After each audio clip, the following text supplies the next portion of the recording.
Okay, welcome everybody back to Steve Talks Boxing X STBX with Boxing Doctor Paul. This week we're talking about this Saturday's fight, which is Michael Conlan versus Jordan Gill, live on DAZN. And joining me this week is Éanna. Welcome Éanna to the show, and thanks for coming on. Yeah, pleasure to. Brilliant, yeah, brilliant having you. Éanna, you're actually going to the fight on Saturday. I take it you're going for Gill then, are you? No, I'm going up for Tyrone McKenna.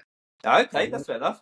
So he's in the undercard. Yeah. So, but like, you know, Gill and Conlan should be a great main event. So the whole card is actually very good. You know. I was going to say it's pretty decent undercard, isn't it? To yeah, this as and well. it's fairly 50-50 as well. You know, there's not too many one-sided fights. So we'll see how that goes. Yes, it's how it goes. No, that's fair enough.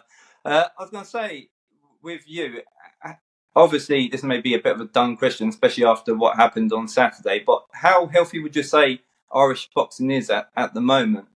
Well, see, this is the thing. Had we had this discussion before Saturday, yeah, you'd get a different answer.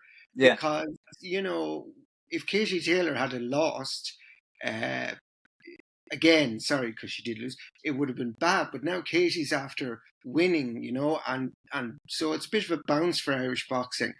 And, you know, it's really good. And you've got, you know, really good fights now up in Belfast to look forward to, and Michael Conlan, see can he push his career back on track again. You've got Tyrone McKenna, he'll be in a war. So no, it's doing okay. Men's boxing could do better, but no, it's doing okay in the main. Would you say it's fairly healthy then? Reasonably healthy. Reasonably healthy. Okay, no. Yeah. Good. Obviously, Conlan's a good ticket seller. What sort of atmosphere can we expect at the SSE Arena Belfast? It'll be absolutely bouncing. I can guarantee it. You know, because especially with the fights that are on it, you know, it's really good. So there's so many young fighters on the undercard. Yeah. But like, you always get a good night in Belfast because Belfast is a city that loves its boxing. And I mean, in fairness to Michael Conlan, he's got a great ring walk, you know, grace, and that's super. So it's going to be mega. It's going to be a great night because I picked Belfast over Dublin, of course. Yeah. You know, Dublin was brilliant in the end, but I wasn't expecting that result. But Katie boxed out of her skin, so fair play to her. Yeah. Have you been to the arena before? I was going to say. Yeah, I was at a previous Michael Conlan fight up there, and that was a great night. Prior to that, I was there for a Kylie Minogue concert. Oh well, there you go. Bit different. What kind of venue is it? After she had cancer. Oh, okay. Everyone loves a bit of Kylie Minogue, really. So, what kind of venue is it? Is it quite compact? Is it quite small?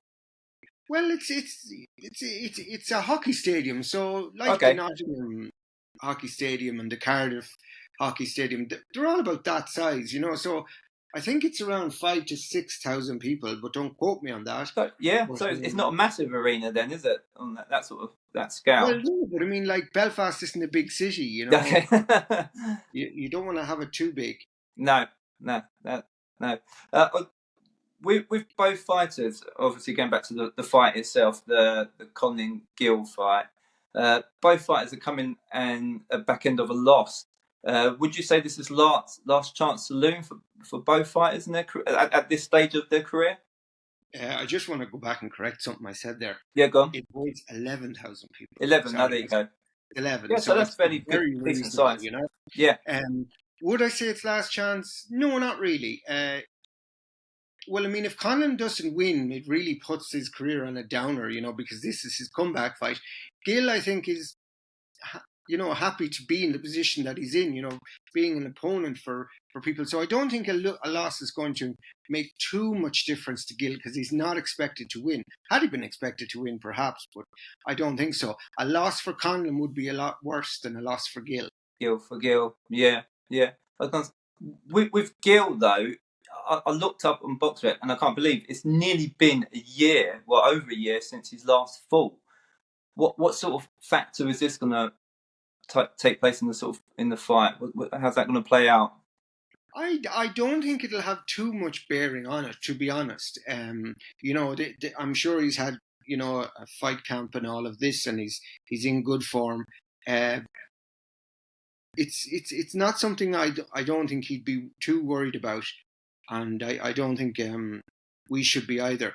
Like, ultimately, it's kind of Michael Conlan's night, so I think Gill will be the bridesmaid of the party.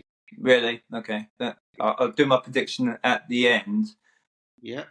So if Conlan wins, who would you like to see him fight next?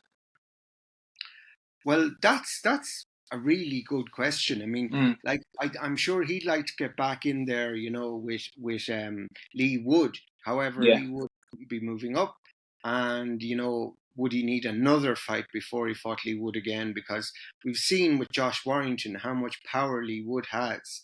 Yeah, Conlan is an excellent boxer, huge skills, but he gets dragged into wars he's no business being in because he doesn't quite have the same power.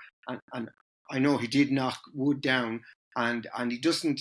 His chin isn't quite the same. I mean, Lopez, knocked him out fairly convincingly the last time, and Wood put him through the ropes, but he was unconscious. I mean, from the shot prior to that, and people don't give Wood enough credit for these things, I think. But so while he'd probably look for a Wood fight next, I don't think that's the best thing to go. Maybe go after a European title first, or something like that. But I wouldn't be chasing Lee Wood just yet. Yeah, well, we know how devastating Lee is, especially later in the fight as well. He can pull them punches. Yeah, he's really made a fan of me now, Lee Wood. Oh, 100%. Yeah, I think he's got everyone. He was losing that fight against Warrington, and then out of nowhere, he's got that punch, hasn't he? What he can literally keep up into the later stages of any fight. Crunch time for you then. What's your prediction on the fight then? I predict Michael Conlan will win. I think both men could see the canvas on this fight. It's really just the way that Michael fights. He kind of puts himself into danger that he shouldn't be doing, and we saw it with Gill as well. I mean, he can score knockdowns. He got a great knockdown in his fight, the one prior to the last one. Yeah. So yeah. I mean, both could see the canvas, but ultimately, I think just Michael Conlan will just be too much in the end. The levels will show, and Michael will win either by late stoppage or it could be on points. But I'm going for Michael Conlan stoppage 9-12. 9-12. Okay, that's good prediction. That one. It's certainly going to be. Personally, I've been looking forward to this fight for a while. When it was first announced, I was thinking, for me, I think both fighters need that win. I really do, and I think sometimes these fights make the best fights as well when so much is at stake. I think for both fighters there. So I think it's a cracking fight. I won't tell you my prediction anyway. So, but I may agree with you anyway. So on that one. Always end the show with a couple of ending questions, and we're going back to the heavyweights. Did you give your prediction? No, I won't give my prediction just yet. Oh, you're doing at the very end of the show. No, well, I'll keep that a secret. Oh, I thought this was telling. But anyway, yeah, it doesn't matter. I was going to say, I tend to, I think I'll probably go with what you're saying anyway. With that one, it probably a late or points. Probably going with points actually. With that That's one, fair. That's fair. And points for Conlan, I presume. Yeah, of course, Conlan. Yeah, Conlan for the win with the Good home man. crowd, behind him, of course. Yeah. Absolutely. I was going to say, we always end a show with a couple of heavyweight questions. A lot have been going on recently. Now we've got the announcement of 23rd of December with AJ versus Wallen, Parker, and Wilder, all happening on that date. How optimistic are you that after the 23rd of December's happened, we are actually going to see AJ versus Wilder? I don't know, because it depends how I suppose AJ and Wilder fight. I mean, all we ever hear from Eddie Hearn is, "Oh yeah, the Wilders fight next," and Yeah, I'm not a big fan. I'm like, yeah, when it's signed, sealed, and delivered, come back to me. Otherwise, I don't particularly care. And AJ's kind of stock has fallen, from his 2 losses to Usyk, and he seems to be a lot, as I say to others, he seems a lot more spooked since his first loss um, in America. So yeah, I don't think it's quite the Perez. same AJ there. And if Wilder, I think Wilder could knock AJ out and hurt him. So I'd say that's why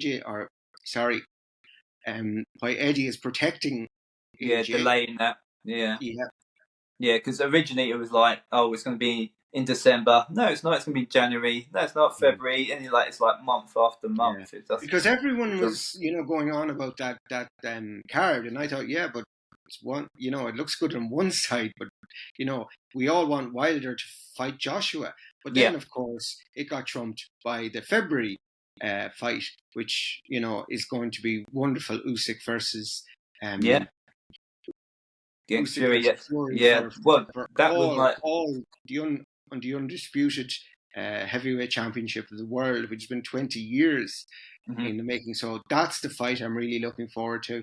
And obviously, if you're talking about Christmas fights, the fight I'm really looking forward to is Stephen's Day, and it's hopefully when Inoue becomes, another Yeah, undisputed at another weight, and it goes back to the top of the pound for pound rankings. So that's what I'll be doing on Stephen's Day. yeah. That's fair enough. Christmas That's Eve's a good. bit of a busy day, so I don't know if I'm going to catch all of that boxing, but no doubt I'll have an eye on it.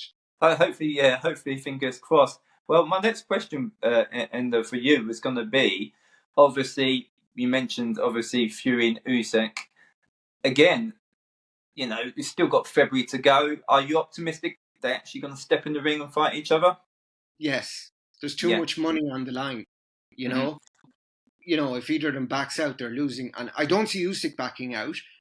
I see, Fury would be the one I'd be most worried about. Right about. Mm-hmm. But I just think the money's too much for him to back out now. Yeah.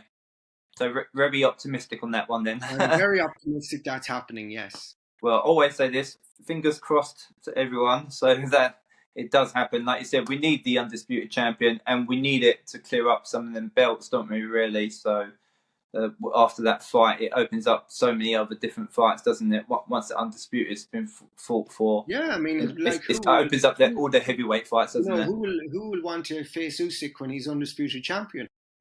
Yeah, yeah. Well, I don't.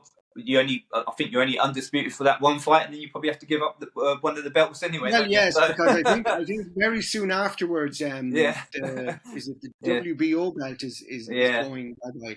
But it doesn't matter. It's like Terence Crawford, when he fought Errol Spence, and he got the